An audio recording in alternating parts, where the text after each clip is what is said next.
This is Charlotte Talks. I'm Mike Collins on the local news roundup. An American Airlines plane with a Charlotte-based flight crew and a Charlotte passenger crashes into the Potomac on approach to National Airport. There are no survivors. The still contested Riggs-Griffin race for a seat on the state Supreme Court has its day in the Fourth Circuit Court.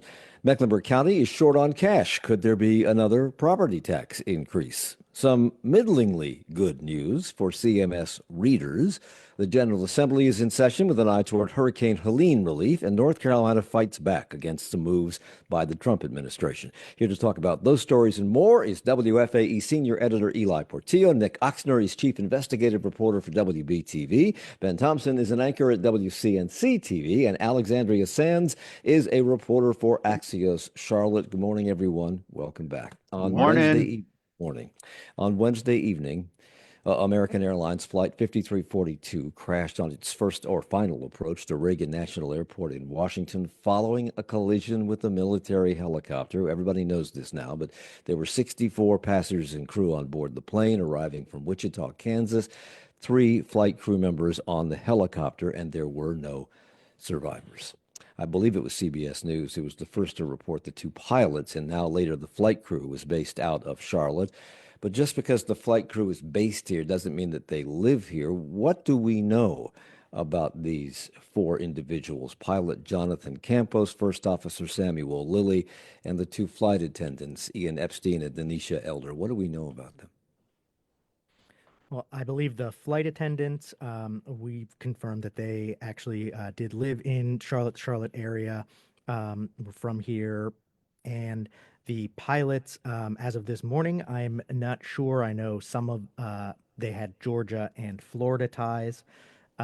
We also know of a passenger, Wendy Jo Schaefer, who was a mother of 2 and lived in Charlotte, who was on that flight and passed away. I think all but one of them had children, and Wendy Schaefer, the passenger, was a mother of 2 boys, a 3-year-old and a 1-year-old. This is a tragedy, unspeakable tragedy for that family and everybody else involved in this. The plane was operated by PSA. That's a regional airline, which is a wholly owned subsidiary of American Airlines, which has hubs in both Washington, D.C. at Reagan National and, of course, here in Charlotte. And Robert Isom is CEO of American Airlines. Our focus right now is doing everything that we can to support all of those involved and also the PSA Airlines team. This is devastating. We are all hurting incredibly. I guess the big news about some of the people on board the plane has been focused on the fact that a lot of figure skaters, well-known figure skaters and up-and-coming young figure skaters, 13 years old, 14 years old, were on that plane, many from the Boston Skating Club. What about, has anybody talked about other passengers? Because they were probably from all over the country. I've seen reporting about passengers who were returning from hunting trip together, passengers who were on business, kind of just your average 60-person jet with people on a variety of trips. One passenger I was reading this morning was on her way back to Washington after going to Kansas to assist her mother with surgery. So, just the wide stretch of lives that are on any plane. And in one weird twist I wanted to mention, actually several hours before this crash happened, PSA, the wholly owned subsidiary that operates these flights, announced that they are relocating their headquarters to Charlotte. So, obviously the city was very excited about that, and then this tragedy happened right after in a weird twist of timing. One thing that's to me was interesting is we have so few of these air crashes anymore because airline travel has become so safe in recent years that this is an anomaly, one hopes. And even though this country goes through tragedies almost every day, particularly when it comes to school shootings and things like this seems to have captured people's attention. Usually these go away after the 6-hour news cycle is over and we don't speak of it much anymore. This has captured the nation's attention. Why? I think it's probably Mike, the slow leak of information. There's the initial shock that comes out Wednesday night and Thursday morning as people are waking up. And then you start to get the slow trickle of information about these people. I was just reading about Wendy Schaefer earlier, and you read the GoFundMe for her, which is now above $200,000, and Mm. you read the description of her and her husband and their two kids, and you think, as much as I'm sure the family had help, someone had to write this in the last 24 hours, having no idea they would ever be charged with it. It's one thing if somebody is, elderly or old or something like this, but this was a young mother, and Yeah. whoever had to write this, almost like an obituary on the GoFundMe about who she, I just think to myself, I nod myself, like, how could you do that? Like, you were talking to her probably 12 hours ago, and now this. Yeah. As national media have pointed out repeatedly, DC airspace is among the most crowded and highly regulated in the country for obvious reasons, and the flight paths into and out of Reagan National are difficult given airspace restrictions in place to protect the nation's capital. It's also an area where lots of helicopters are coming and going because there are so many military bases in close proximity to the airport. And almost immediately after the crash, Donald Trump indulged in unhelpful, speculative, and unpresidential posts on Truth Social, insisting that the crash was preventable. Perhaps it was, we don't know that yet, and questioning why the helicopter traveled straight, because this is a quote, straight at the airplane for an extended period of time, adding, why didn't the control tower tell the helicopter what to do instead of asking if they saw the plane? And yesterday, at a gathering in the White House press room, Trump took a different approach to what other presidents have said following tragedy, blaming the crash on Presidents Obama and Biden and their diversity, equity, and inclusion policies, reminding reporters that he made changes in hiring practices following Obama, and that he says that raised the standards so that only the best people could be air traffic controllers. And then when I left office and Biden took over, he changed them back to lower than ever before. I put safety first. Obama, Biden, and the Democrats put policy first. And they put politics at a level that nobody's ever seen, because this was the lowest level. Their policy was horrible, and their politics was even worse. Clearly, more to learn from this ongoing investigation of the nation's worst crash since 2009, which coincidentally occurred, as you said, Eli, on the same day that PSA announced it was moving its headquarters to Charlotte. Well, after months of disputes and back and forth over who won the race for the seat on the North Carolina State Supreme Court and on which votes should or should not be counted, the contest between Democratic incumbent Justice Allison Riggs, who is ahead by 734 votes, and Republican challenger Judge Jefferson Griffin made its way to the Fourth Circuit Court of Appeals this week in what was described as a, quote, wonky and remarkably confusing 94-minute hearing on Monday. The three-judge panel heard from attorneys on both sides, but this wasn't about the case itself. Rather, it was about which court should be dealing with this. Nick, is that accurate? That is accurate. This particular 94 minutes, and when you have an hour and a half of debating whether or not the people hearing a case can actually legally hear a case, I think that is the definition of wonky or confusing. But let's not let that detract from the overall importance and high stakes that are at play here if this legal theory being advanced in this overall challenge is to get any merit in the courts at all. So the three-judge panel is comprised of Paul Niemeyer. He's an appointee of George H.W. Bush, Toby Haytens, who was appointed by President Biden, and Marvin Quattlebaum, a Trump-appointed judge. And from their questioning of the attorneys on both sides, could you glean anything about which way they may or may not be leaning? I think assessing the questions, which take that for what it's worth. I think the judges during the argument did not seem to agree and were coming at it from different angles. But I think in these kinds of cases, you speculate at your own peril. I suppose for those, oh, go ahead, Eli, go ahead. I was just going to say, I tried to listen to that hearing. I'm not a lawyer, but I like to consider myself a smart dude, and I've listened to a lot of legal hearings as my time as a reporter. And when they started talking about debating the Quackenbush standard, I checked out. I couldn't make heads or tails of it after that. Yeah. I suppose for the benefit of people who may not know what we're talking about because they don't follow the news as closely as we do, we should recap what this is about. We have these two individuals, a Democratic incumbent justice on the Supreme Court running against a judge. And the judge, even though she's ahead by 734 votes after several bipartisan recounts, the judge, the Republican, is challenging 60,000 votes or 5,000 votes, and now he's focusing in on 500 votes. Is that what they're going to consider when the case finally is decided? Which court gets it? Is that what they're going to decide whether or not to throw out these votes? Can I step back one half of a Yeah. second, a little bit more here without being too wonky myself?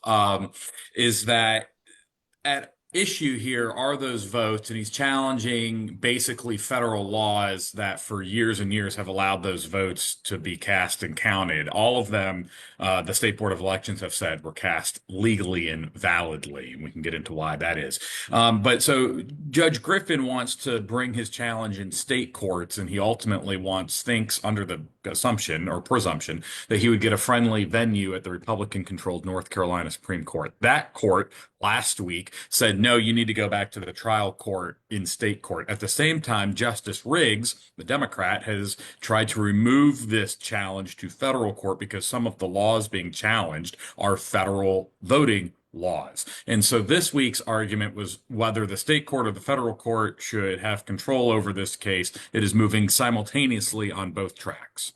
You talk about wonky. And Yes. if he gets more favorable treatment in North Carolina with the North Carolina State Supreme Court, because it's all Republicans except for two people, and Allison Riggs is one of the two, this Fourth Circuit Court has a dominant Republican balance. It's 2-1, Republican to Democrat.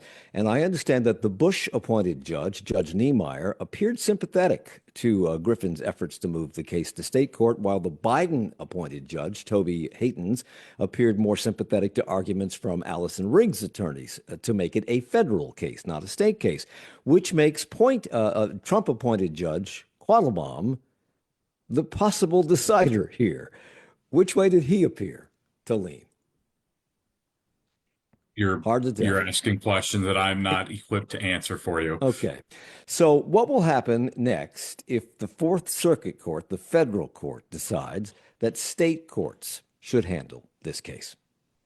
Then it goes back to the trial court, because again, we had that ruling from the North Carolina Supreme Court last week, saying that it should, if in the state proceeding, should go back and start at the trial court level before it works its way back up to the North Carolina Supreme Court. And by the way, we can look at the presidents who appointed judges, and we can look at, how in North Carolina the judges are elected and what parties they belong to, and that can be instructive.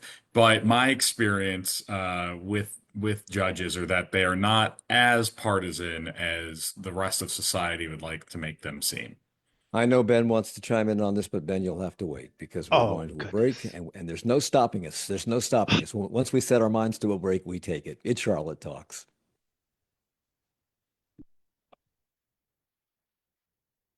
On Monday, we revisit the integration of Charlotte schools following the Brown versus Board of Education Supreme Court decision. It allowed young people like Dorothy Counts-Scoggins to be one of 4 Black students to break an education barrier in the city.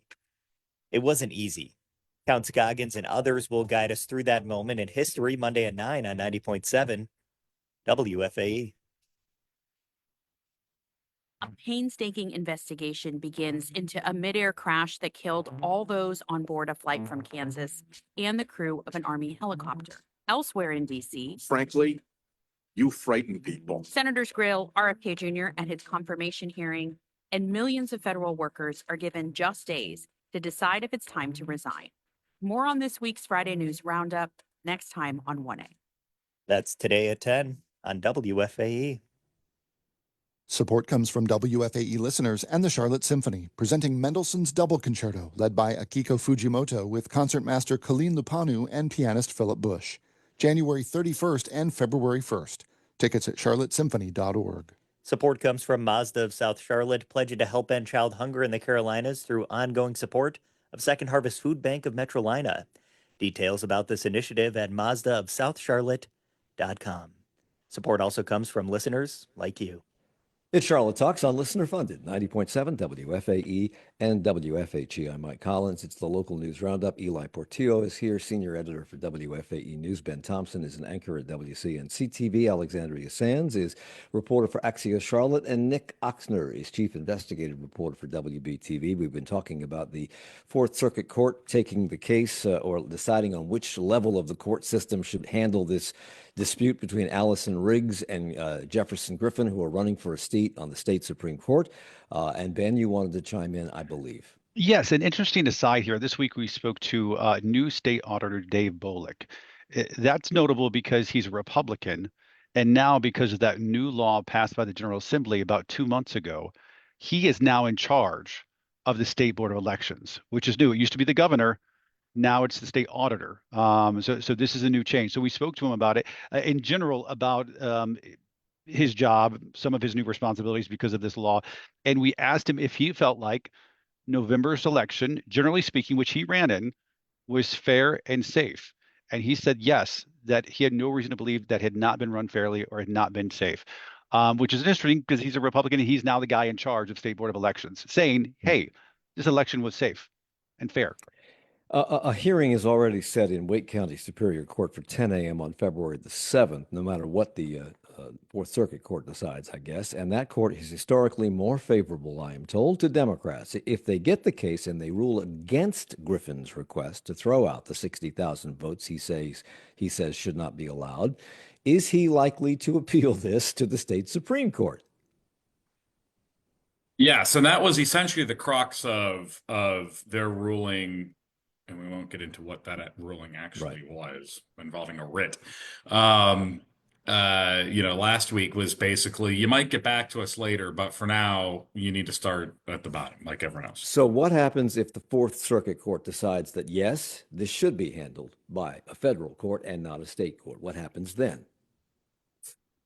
Presumably, the feds would take it and it would move. It is worth noting that typically, cases move much more expeditiously in federal court than state court. And that won't be the end because, there will be appeals after that, too. Well, so in any case, it's not going to be over.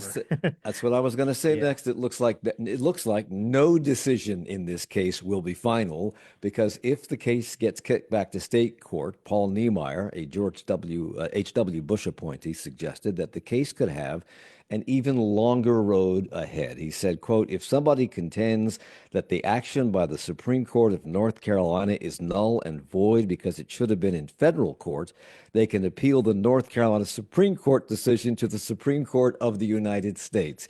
In the meantime, since she is an incumbent, can Allison Riggs hear cases as a justice on the state Supreme Court? Or because her term, I guess, ended before the last election, is she allowed to sit on the bench? Do we know? That is a good question. I would assume, Mike, that because, every time you get elected, you have to get a new commission and a new swearing in. So I would assume she does. I don't know this, though. And so the phone lines are open, callers, not really. Call in and tell us if you know. But that is a good question. I would assume she does not have a commission to currently sit as a justice. Okay. And that race, has not been certified and all that by the state. One thing I just wanted to say really quickly, I just keep having flashbacks or thinking, man, this is what we were all worried about happening with the presidential election and presidential results in swing states. So I feel like in some ways we've either dodged a bullet that it's happening with just one race and not the presidential race, or we're getting a dark preview of what more and more and more races might end up like in the coming years.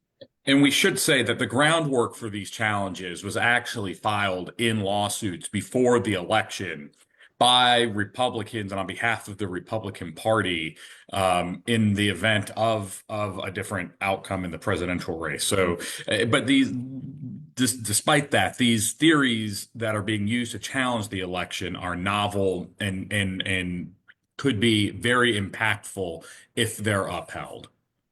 So, one more thing to touch on before we leave this topic. The Fourth Circuit Court, a reminder here, is deciding on proper jurisdiction. They are not deciding on the merits of the case. And since we spoke about this last week, Judge Griffin, who is trying to get the courts to throw out 60,000 votes in all, or 5,000 in particular, which seem to be votes in heavily Democratic areas, has continued to narrow his focus. He has made court filings asserting that more than 500 people who have never lived in North Carolina or in the United States voted in the November 5th election contest. If any court at any level decides that Judge Griffin's in his favor, would that not change the outcome of many of the other already decided elections? Or could the courts mandate that this decision to throw out votes only applies to the Riggs-Griffin race? It would create a can of worms. And Mike, that sentence that you said about those 500 people he's challenging are all true, but they are still United States citizens. We should just say that these are people who were born to U.S. citizens abroad and have never lived in the country. And so by law, you still have a right to vote because you're still a citizen. And so your kind of citizenship and residency is a better term, attaches to where your parents' residency is, because again, when you are an American citizen living overseas, you still have a right to vote. And so this is one class of people who are being challenged. Another class, the 5,000, are actually service members. Many are service members who voted absentee in this election. And so these are the kinds of people who lawfully voted, whose votes he is challenging. Okay, so we'll keep our eye on that because it will go on forever, probably till 2029. The Mecklenburg County Commission went on their annual budget retreat to Winston-Salem this week to talk about the county's financial status, and they were told that due to rising costs, the county faces a $61 million increase in anticipated local spending, and that number, according to Dina Diorio, the county manager, could continue to increase. Was this unexpected, Eli? I don't think so. It's a similar dynamic to what we saw the last go around. Again, it's largely the same. Costs have gone up, wages have gone up, inflation has gone up. The biggest contributor to these rising costs are employee costs, which everyone has seen increases not just in wages, but also in things employers pay like health premiums. So the county is saying, hey, look at this. We're going to need probably at least this much extra money or offset with spending cuts, which is not really being talked about. And I'll note that that number is preliminary. It could still increase as they get more of a detailed picture from the other bodies that they help fund, like Charlotte-Mecklenburg Schools. And last year, the commission approved a budget that necessitated a modest property tax increase. And Commission Chair Mark Jarrell says another may be on the way. We're in a belt tightening spot this fiscal year, or the upcoming fiscal year. And so it is what it is, unless we want to consider a tax increase. So that means one is coming, one would presume. But could they avoid this by doing some belt tightening? Which way are they likely to go? Well, I, again, like federal judges, hesitate to predict the actions of local commissions, but I haven't seen any appetite for people wanting to cut. Most of what they're talking about are things that will take more money, like buying more land for parks, paying employees more. So, if you just want to read the tea leaves and say, is anyone talking about cuts, putting cuts on the table? No. So I think they probably are leaning towards increase. Keep in mind, there are already some modest tax increases baked into the next few years to pay off that $2.5 billion CMS bond that local schools borrowed for school updates and construction. When will they make their decision? So the fiscal year runs through June, and they've got to decide in the months before that exactly what they'll do. So they usually decide in late spring, early summer. Okay, so last week we talked about the four scenarios that CAT's interim CEO Brent Cagle presented to the Metropolitan Transit Commission for transit expansion. After public input, they have to choose one of those plans to present to the General Assembly, hat in hand, to ask them for permission to put a 1 cent sales tax referendum for transit on the November ballot. Alex, all four of these plans would include the Red Line to Davidson and beyond. The others focus on permutations of the Silver Line with or without a train, expansion of the Blue Line south to Ballantyne with or without a train, the use of bus rapid transit, expansion of the streetcar, the Gold Line streetcar, and expansion and betterment, improvement in the bus system. We spent an hour yesterday with Brent Cagle talking about all of this, and he told us that buses are the heart and soul of any transit system anywhere. So, how would any of these scenarios improve bus transit? They all improve bus transit. All of them, like you said, the Red Line is included in all the scenarios, and also the Gold Line streetcar. And they want to make sure in every single scenario that they include $522 million to improve the bus system. That means making the frequencies better so that they aren't waiting as long at bus stops, and they're able to catch their ride sooner. And also making sure that they have really good shelters and benches. A lot of the majority of or 30% of the stops in the Charlotte system right now are just signs. So those are the ones that you're passing where it's like grassy overgrown grass, and people are just standing there at signs. Sometimes they're like turning over a grocery cart or something so that they can have somewhere to sit while they wait.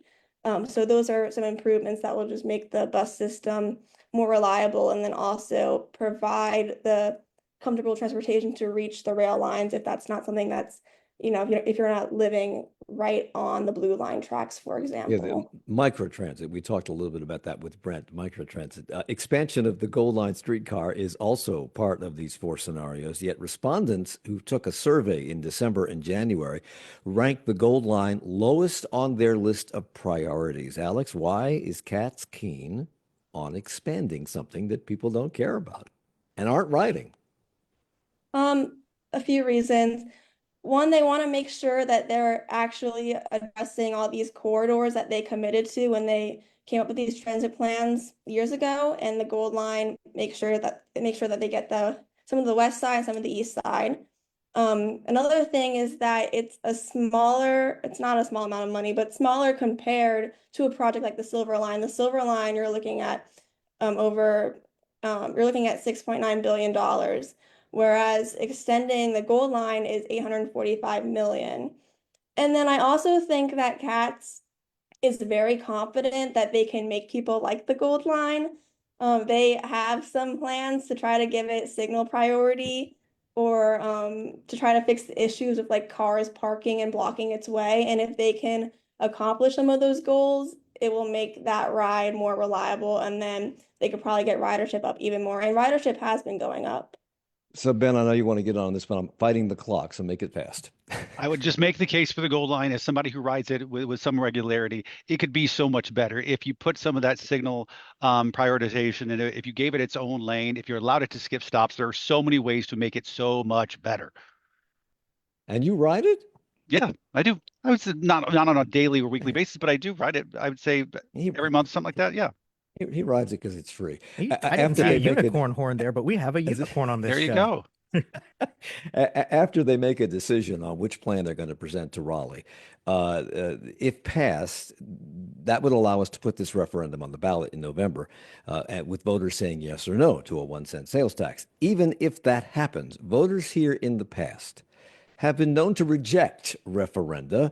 They rejected the idea of building an uptown arena. They said no to an arts funding package. So I asked Brent Cagle, what if voters say no to this? We start to analyze why they said no, and we learn from that experience. What I think, though, is unlike arts or arenas, transit is critical to the community. We hear that over and over. Roads are critical to the community. So I don't know, I don't know people will vote their conscience, and I don't know if that'll be a yes or a no, but I think when it comes to transit and roads, this is critical for our community as we continue to grow. Do you think you're selling that? Because it seems to me that you're going to get one shot at this. If they say no, I don't think you're going to come back on the next election cycle and do it again, right?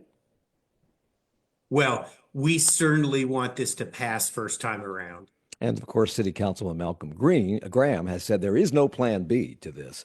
Residents in the northern part of the county were adamant about opposing any plan that didn't include the red line. They got the red line. Now Matthews is upset about not getting the silver line. Do they have the numbers? Because it appeared that people in the northern part of the county, had they said no to this, that would have killed it. So do the people in Matthews have enough population or political clout to kill it? Well, I think that's one reason that the city wants to get this passed in Raleigh so they can get a referendum arranged quickly, so they have enough time to spin up a good yes campaign with the business community, because, you know, this is going to be, if it happens, an off-year election where you have very low turnout. So small numbers can make a big difference. So meanwhile, WFAE Steve Harrison, who's been reporting on transit forever, reported yesterday on an apparent reversal of what Katz has been saying about building a new uptown bus station. When the Hornets were involved in putting their practice facility in the same building, Katz officials touted the wisdom and the need for putting a bus station underground. But the Hornets decided to build their own facility, and now Katz has abandoned the idea of putting it underground, not just because of the Hornets, but also because the cost of the project, according to Brent Cagle, was estimated to have increased by $20 million or more. And there are other reasons too. And despite years of Katz telling us underground was the best solution, Cagle now says not so. All things being equal, it is always better to have a transit facility at grade. It's easier for operators. The facility itself is easier to maintain air quality, all of those things. And so while it's absolutely possible, and there are many transit facilities that are below grade that are very successful, the fundamental truth has always been the same. All things being equal, at grade is better. But that's not what Katz has been saying. Katz officials keep saying keeping it at grade or street level would not work. Now suddenly it does. Well, I'm not sure who said it wouldn't work, but I think we have a long history of showing that it absolutely does work and can work at grade. So I don't have a question about this, but does anybody have anything to add to this?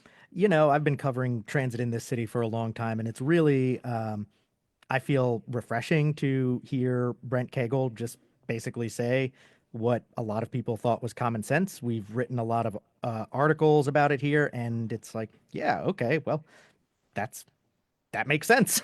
Alex? I was just gonna add, like, if you think about the transportation center now, you have the gold line going next to it and then the blue line going above it, and the whole thing is kind of complicated. So I think putting the buses below ground and having like 3 different levels of different types of transit would be, I'm not sure, the best option. When we come back, CMS reading scores better than national average. It's Charlotte Talks. Coming up, there are no survivors after a plane collided with a helicopter while landing near Reagan National Airport in Washington, D.C. We break down what we know. And President Trump's attack on the federal government continued this week as he ordered a freeze on all federal grants. The stoppage was reversed, causing confusion for many agencies and Americans that relied on the funding. Those stories and more on the 1A Domestic News Roundup. Do you love Charlotte Talks? Subscribe to the Charlotte Talks podcast to hear Mike Collins explore the stories that matter with experts, politicians, thought leaders, and voices from the Charlotte community, all at your convenience. You'll learn about the issues shaping our community with insightful conversations on politics, health, education, the arts, and more. Subscribe to the Charlotte Talks podcast at WFAE.org/podcasts. Hi, I'm Scott Horsley from NPR News. You know, people collect all kinds of things: stamps, antique lamps, sports memorabilia. If you happen to collect old cars and you're looking to make room in your collection, look no further than donating a vehicle to this radio station. Pickup is free, and you'll be helping to make your favorite NPR programs possible. You can learn all about it on this station's website. And thanks in advance for helping public radio. Just head to WFAE.org/cars. It's Charlotte Talks and the local news roundup on 90.7 WFAE and WFAE.org. I'm Mike Collins. Nick Ochsner is here from WBTV, where he is the chief investigative reporter there. Ben Thompson is an anchor at WCNC-TV. Alexandria Sands, a reporter for Axios Charlotte, and our own Ely Portillo, senior editor for WFAE News. Eli, American children have a reading problem. This is a major concern, a concern that cannot be blamed solely on the pandemic. This is not just a pandemic story. Our nation is facing complex challenges in reading. That's Peggy Carr. She's the commissioner of the National Center for Education Statistics, referring to the fact that the number of students hitting the basic achievement level for reading has dropped nationally, with the gap between white and black and or Hispanic students continuing to widen. But that is not the case, evidently, at CMS. Eli, what's the story there? Well, it's more of a mixed bag. CMS in reading scores, we're higher than some of our comparable large urban districts, but still flat or a little lower than pre-COVID. Math, there are some areas where we're higher or than our peers or flat, but there are also some discouraging statistics there too. Like, for example, the number of 8th graders reaching math basic proficiency. It was 64%, and now it's down to 59%. So that's moving in the wrong direction. And, it's been 5 years since COVID started, and I think you're starting to see a debate about whether we're seeing the continuation of those trends and those impacts, or whether it's been so long that we can't point the finger at COVID anymore, and there's some more serious underlying problems still showing up. Does anybody have a theory about why these test scores continue to fall? Why kids can't read? Or is it that they can't read, or is it they don't understand what they read? Comprehension. I mean, what's the problem, and does anybody know why? Well, State Superintendent Mo Green was saying this week that the test results he hopes will improve in North Carolina because so many teachers have now been retrained in the teaching method called science of reading, which is supposed to be a big improvement over other reading models and is supposed to be a real back to basics phonics, helping kids read. That won't be reflected for a few years. Also, if you look at who these tests sample, you've got samples of 8th graders and samples of 4th graders. 8th graders 5 years ago, when there was remote learning, they were in 3rd grade. 4th graders were either in kindergarten or preschool. So even though it's been a long time since the pandemic started, you are still sampling cohorts of kids who were really right in the middle of it, and in some cases saw more than 1 year of their basic schooling disrupted by the pandemic. And, I think you can make a case that losing a year of kindergarten or 1st grade in person, maybe that really hurts you a lot more than losing, a 12th grade year. So although CMS scores are slightly above the national average, they're still not very good. And that's something that Beth Thompson, the Chief Strategy and Innovation Officer at CMS, acknowledges, which is why she says they are focused on improvement. I think part of the reason that our community and our Board of Education has set 2 of our 4 district goals for the next 5 years around literacy is an acknowledgement of A, how important that is, and B, how much we want to continue to work on the ability of our students to be able to think critically. She also mentioned that perhaps they could implement strategies like contacting districts across the country to see what they are doing to be successful. But we're beating the national average. Who's she going to talk to? I believe San Diego, I think, was one that had, better trends than us. There are some, even though we're above average, there are other places to look at. But really, I think you need to start looking at fundamental questions like, are we able to attract the best educators with the teaching salaries that we have now? These are not new issues. These are the things you hear about. But clearly, all these years after the pandemic and with the science of reading changes, things are not moving in the right direction, and flat is being hailed as a victory. from the shortage of employees at air traffic control towers, the shortage of school bus drivers, the shortage of teachers, the shortage of firefighters, the shortage of police officers, much of which all points back to money, a shortage of money, not enough people being paid enough. That all goes back to taxes. We've been busy cutting taxes for years. And as one city manager or county manager in Mecklenburg County told me 100 years ago, taxes equal services. We seem to have forgotten that. The CMS school board this week approved a new pay schedule. Not that I'm advocating for higher taxes. I'm just saying that's what it is. We'll send you the bill. Yeah, the CMS school board this week approved a new pay schedule for staff, raising the minimum wage to $20 per hour. Which staff members does this impact, Eli? So it's about 5,000 staff members. They are largely support staff called classified staff. They're hourly workers like janitors, teachers' assistants, after school site coordinators. And many of them have not been making $20 an hour. They will now. The pay increase is also retroactive. It's about year. 5,000 workers at a cost of about $26 million. The vote was unanimous on the school board, with CMS board member Monty Witherspoon among them. I think this is huge. This is not just political action. This is really justice work that's going to make a huge difference in people's lives. It's a huge step in the right direction. Where's the $26 million coming from? I believe they have that available in their current budget. I will confess I'm not totally up on the mechanics of that. I also think it's really interesting that just a few years ago we were talking about movements like the Fight for 15 and the $15 minimum living wage. And, you know, from hospitals to bank tellers to schools now, that 20 is really the new floor. So in November of last year, WBTV obtained a copy of a letter sent by then Chief Deputy Kevin Canty to Mecklenburg County Sheriff Gary McFadden. It was a resignation letter in which he was highly critical of the manner in which McFadden runs the sheriff's department. Nick, remind us of what that letter said. Well, I think it can be the sentiment of the letter can be summed up pretty well by Canty's sentence and what he told my colleague Naomi Coles and when he talked to her about that letter. He called the sheriff's office a third world dictatorship, or said that's how McFadden ran the office.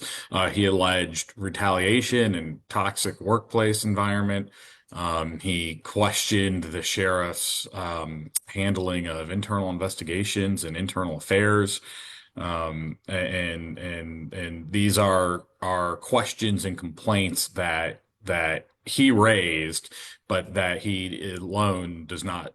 He shares with many other former employees of the sheriff's office. Yeah, he wrote in that letter, and I quote, "It has become painfully obvious that you intend to run this agency into the ground and completely demoralize the men and women of this agency." Others have come forward since that letter to talk about and say similar things. What has been the sheriff's response to this over the last several months? To deny, I mean, he vehemently denies that there's any wrongdoing and has said that he will continue to work to be better, generally speaking. Some thought that Sheriff McFadden would ultimately resign as more and more of these accusations trickled out. But this week, he shut down any speculation of that. Alex, you spoke with him for Axios Charlotte. What did he say? Yeah, I asked him directly if he had felt any pressure to resign, and he said no, he didn't. And I said, "Are you going to run again?" And he basically said he was considering it and kind of like, why not? Why wouldn't I? I still have work to do. So he is still feeling really confident about the way that he runs the organization, despite some of these allegations from former employees. The story, in addition to being on WBTV, was also published in the Charlotte Observer. And though the sheriff says he did not read that article, he characterized the Observer's coverage as being unfair. Attacked the media. What did he find about it that was unfair? I think that his main concern is that these are employees that no longer work for him. So the Observer should have contacted people who are more pleased with his management. and who we're And, under and, right now. and he told you, he's quoted in your coverage as saying, quote, "This is a very progressive, a well-balanced, and a well-structured sheriff's office led by me. But here's what the problem is. I am a bold, straightforward, no-nonsense leader. Having had conversations with him, I can tell you he can be direct. Can some people take it that way, as just being too curt, as opposed and wanting to get things done now, as opposed to taking a slower approach?" Go ahead, Alex. I mean, yeah, I think that it depends to person. And I think that's why this conversation was so interesting to me. Like me and Sheriff McFadden, we talked about this for a while, kind of like how he's really losing faith in the media because he feels like there's just so many negative reports. And he thinks that also makes it hard on his deputies because they're constantly like defending themselves or defending the office or being asked about it.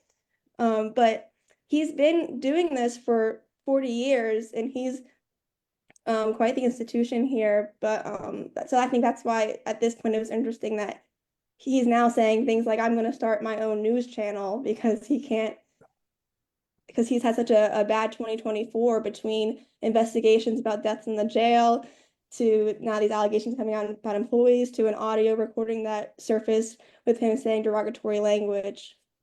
Yeah, we should mention that prior to his being sheriff, he was with the CMPD, and during that time, he also had his own television show, and I think it was a nationally syndicated television show. Nick, did you want to jump in there before we move on? No, we can. Okay.